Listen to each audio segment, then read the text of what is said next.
حنا لحبكم على النبي حنا مهما ليالي الفتن مرت تمتحنا.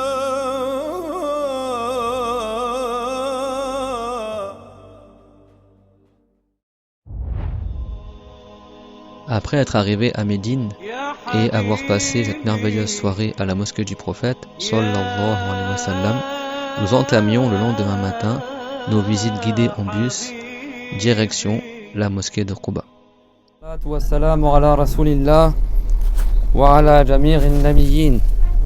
Donc là, Inch'Allah, on va aller à la mosquée de Quba. D'accord, Quba qui est à la base le nom d'un puits qui est pas loin de Médine. D'accord, c'est environ 5 km de là où on est. Donc, comme on avait vu dans les cours précédents, beaucoup de gens avaient fait l'hégire à Médine et que le prophète alayhi salam était le dernier à avoir fait l'hégire avec Abu Bakr al-Siddiq, et après Ali les a rejoints plus tard. Donc tous les musulmans parmi les muhajirin et les ansar c'est les gens de Médine, et les muhajirin, ceux qui ont fait l'hégire, ils attendaient le prophète alayhi salam qu'il arrive. Tous les jours ils allaient à Quba, d'accord, ils allaient à Quba les musulmans, et ils allaient pour attendre la venue du prophète Mohammed alayhi salam. Quba est le premier endroit que le prophète sallallahu alayhi wa sallam a habité avec les muhajirin, ceux qui ont fait l'hégire, lorsqu'ils sont arrivés à Médine. Et plusieurs versets du Coran ont été révélés concernant cet endroit béni. C'est l'endroit où la première mosquée a été fondée sur la piété à l'époque du prophète alayhi salam, avant même la mosquée du prophète sallallahu alayhi wa sallam. Allah azza wa jal a fait descendre dans le Coran concernant cette mosquée: la masjidun ussisa ala taqwa min awwali yawmin ahaqqu an taquma fihi. C'est-à-dire, certes, une mosquée qui a été fondée sur la piété depuis le premier jour mérite plus que tu y fasses la prière. Et le prophète Mohammed sallallahu alayhi wa sallam avait pour habitude tous les samedis d'aller à cette mosquée, soit sur une monture ou soit en marchant. C'est pour ça qu'il est recommandé de manière importante d'aller à la mosquée de Quba le jour du samedi. Et si on ne peut pas aller le samedi, alors on y va un autre jour.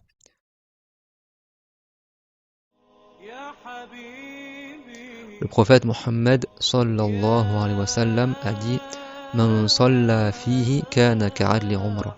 Si quelqu'un y prie dans la mosquée de Quba, ça ressemble aux récompenses de la Umrah.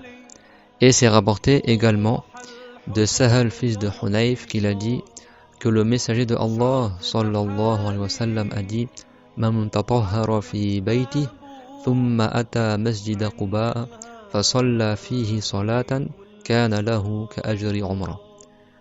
Celui qui se purifie dans sa maison puis qui vient à la mosquée de Quba et qui a accompli une prière, alors il aura une récompense qui ressemble à celle de la Umrah. C'était pour moi et depuis longtemps une de mes mosquées préférées aux alentours de Médine. Ça faisait 13 ans que je n'étais pas allé là-bas et je me languissais de la revoir. Je faisais en sorte d'aller au cœur de la mosquée, qui correspond à la construction originelle de la mosquée qu'il y avait à l'époque du prophète sallallahu alayhi wa sallam, afin d'avoir le secret des récompenses d'y prier de raka'. J'ai tellement d'amour pour cette mosquée, pour sa simplicité, son authenticité. Loin du faste habituel des Saoudiens, elle a gardé un caractère authentique. Certaines choses avaient changé. En outre, l'endroit du puits de Haris, qui se trouvait auparavant en face de la porte principale de la mosquée, où il y avait une fontaine, à cet endroit-là, malgré le fait qu'il avait été rebouché par les Saoudiens, n'existait plus du tout aujourd'hui. Certains souvenirs me revenaient en tête de ma dernière Umrah que j'avais accomplie à 13 ans. Après avoir prié le Asr dans la mosquée de Quba, nous sommes partis vers une palmerie, une ferme dans laquelle ils vendaient des dattes produites sur place et également du miel et d'autres choses. Il y a plusieurs fermes de ce type-là à côté de Médine. On a profité pour faire quelques prises avec mes copains de chambrée et mes compagnons de route. Un peu rigolote, même si ça faisait un peu film de série B. Mais ça vous montrait dans quelle ambiance nous étions.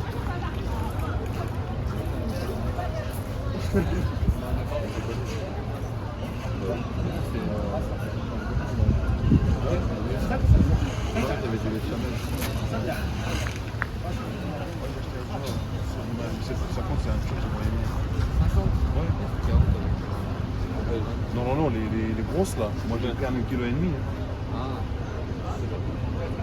Le plaisir, mais je te fais comme 50. Je sais pas là.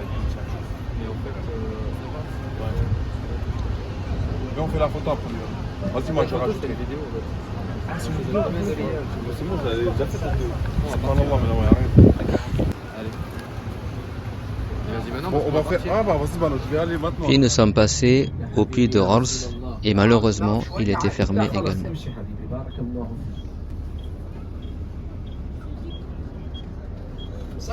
Malgré cela, je vous mets quand même le cours que j'avais donné quand nous voulions visiter le puits de Haris. Là, Inch'Allah, on va Bir Haris, qui est un puits qui est connu du prophète alayhi salam, il a fait le wudu là-bas. L'histoire connue de ce puits aussi, c'est qu'après le décès du prophète, sallallahu alayhi wa sallam, quand Othman il était calife, il a voulu faire aussi le wudu au puits de Haris. Et parmi les choses qu'ils avaient gardées du prophète, c'était la bague du prophète alayhi salam que Abu Bakr il avait à son doigt. Après il l'a transmise à Omar, qui l'a retransmise après à Othman. Et Othman il portait la bague du prophète alayhi salam. Et tandis qu'il voulait faire le wudu auprès du puits, il avait la bague dans sa main et c'est comme s'il était en train de la manipuler. Et sans faire exprès, la bague du prophète, elle est tombée dans le puits de Haris. Et dans cette bague-là, il y avait un secret. Et Othman, tellement il était triste d'avoir perdu la bague du prophète, pendant 3 jours, ils ont vidé le puits, il a demandé que la bague soit retrouvée, et ils n'ont jamais retrouvé la bague. Et à partir de ce moment-là, c'est là où il a commencé la discorde entre les musulmans et les dissensions entre les croyants et les guerres et tout ça, etc. Et ça s'était pas passé avant cela. Donc les savants ils disent que en fait c'est comme si depuis le moment où la bague du prophète a été perdue dans le puits, que c'est là où les musulmans ont commencé à se disputer et qu'après il y a eu des guerres entre musulmans. D'ailleurs, comme vous le savez, le prophète Mohammed avait fait 3 invocations à Allah Azza wa Jal. Il avait demandé 3 choses, dans une version 4 choses. Il avait demandé à Allah Azza wa Jal que Dieu efface que sa communauté, elle ne s'égare pas entièrement, qu'elle ne devienne pas entièrement non musulmane. Et le prophète alayhi salam, il a dit Fa'artaniha, Dieu me l'a accordé. Et il a dit également qu'il a invoqué Allah pour pas qu'il y ait un châtiment qui généralise toute la communauté, qui tue tous les humains, comme ça s'est passé à l'époque du prophète Nour, Adab Istitsal. Et donc il a dit Fa'artaniha, Dieu me l'a accordé, qu'il n'y aura jamais un châtiment qui va détruire tous les gens sur terre. Il y aura des châtiments comme ça, partiels, mais pas qui va décimer l'humanité ou les humains. Et après il a dit Wasa'altu Rabbi an la yaj'ala ba'sahum fima baynahum famana'aniha. Et j'ai demandé à Allah qu'il n'y ait pas les discordes et les guerres entre les musulmans, et Dieu me l'a refusé. C'est-à-dire que même les prophètes, c'est pas tout ce qu'ils invoquent forcément Dieu il accorde, et ça montre que personne ne peut changer la volonté de Allah Azza wa Jal, ni ce que Dieu a prédestiné. Même le prophète Mohammed alayhi salam, il a invoqué, mais ça ne correspondait pas avec ce que Dieu a prédestiné. Et dans une version, Allah Ta'ala, il a révélé au prophète Mohammed sallallahu alayhi wa sallam, Ya Muhammad, inni idha qadaytu qada'an fa innahu la yurad. C'est-à-dire, oh Muhammad, certes si j'ai prédestiné quelque chose, alors on ne peut pas l'empêcher.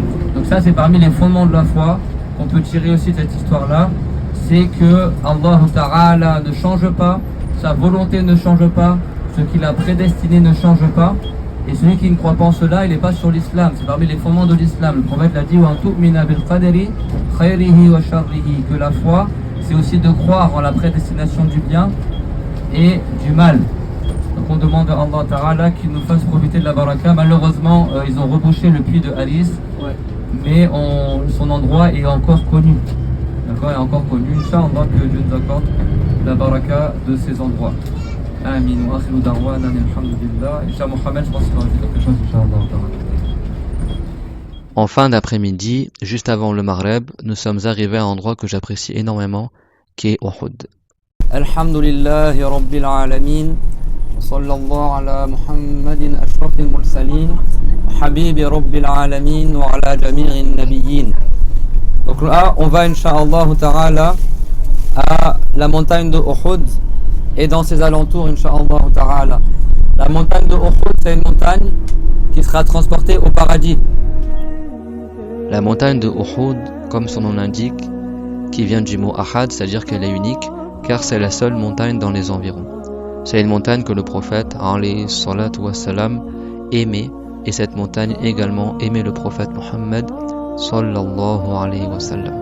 Elle fut également le théâtre d'une bataille sanglante, une bataille où il y a eu beaucoup de pertes parmi les musulmans, malgré le fait qu'ils avaient le dessus au départ.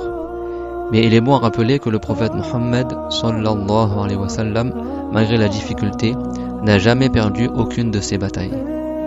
Mais il se trouvait que lors de cette bataille, le prophète Mohammed sallallahu alayhi wa sallam avait placé sur une colline qu'on appelle la colline des archers, 50 archers, afin de protéger les troupes du prophète alayhi salatu wassalam des cavaliers ennemis. Ils devaient rester postés en hauteur afin de tirer avec leurs flèches sur les éventuelles charges des ennemis. Mais malheureusement, quand les musulmans ont pris le dessus sur la bataille, beaucoup des archers ont cru que la bataille était terminée. Et sur les 50 qui étaient postés en haut, la plupart sont descendus pour aller chercher le butin de guerre. Il est resté moins que 10 personnes en haut. Parmi eux, le chef des archers que le prophète alayhi salatu wassalam avait chargé, qui était Abdullah ibn Jubayr. Et malheureusement, ils ont été tués par les ennemis, qui les ont surpris par derrière. Il y eut beaucoup de pertes parmi les musulmans, dont l'oncle du prophète, sallallahu alayhi wa sallam, Hamza. Tous les martyrs de cette bataille noble sont tous enterrés à côté du mont des archers, dans le cimetière en face de la mosquée. Jusqu'à aujourd'hui, on peut sentir les bonnes odeurs émaner de ces tombes de ces compagnons valeureux. لا تحرمنا فالدروب انما تذكركم الاخره والموت. بارك الله. ما اسمك؟ اسمي مشاري. مشاري، من اين يا مشاري انت؟ من بنغلاديش. انت من بنغلاديش؟ أيوة. اعطيني بوسه، اعطيني. الله يحفظك يا مشاري. وياك يا بارك الله فيك. الله يدخلكم الجنه الفردوس الاعلى يا رب. آمين يا رب العالمين، آمين يا رب العالمين، آمين يا رب العالمين. بارك الله فيكم وأحسن الله إليكم. بلا مكان. الله موجود بلا مكان. يعني الله ليس جسما. الله ليس جسما. ليس حجما. ليس حتما. ما اسمك؟ حنين. حنين. تعلم أنت؟ أنا إبراهيم. إبراهيم. هذا اسحاق. اسحاق. اسحب. اسحاق. اسحب. اسحب.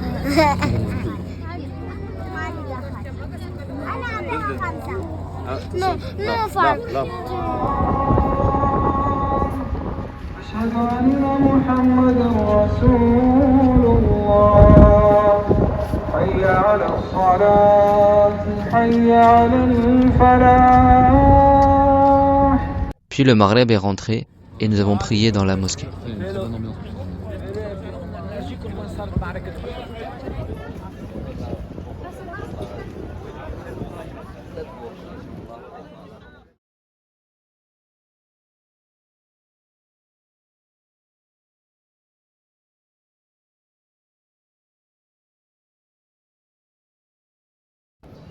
Je ne cessais de regarder la beauté de cette mosquée à l'intérieur. Et en sortant, je me disais que ça me faisait vraiment penser à Aladdin, même si c'est un peu enfantin. Cet endroit était béni, mais je ne cessais d'avoir une pensée pour ces enfants du Bangladesh qui essayaient de nous vendre des siwak ou des subha afin de gagner l'argent, et je me demandais où sont donc leurs parents. Cet endroit était presque magique, au coucher du soleil, avec ces montagnes dénudées, et cette mosquée isolée, et cette montagne qui sera transportée au paradis.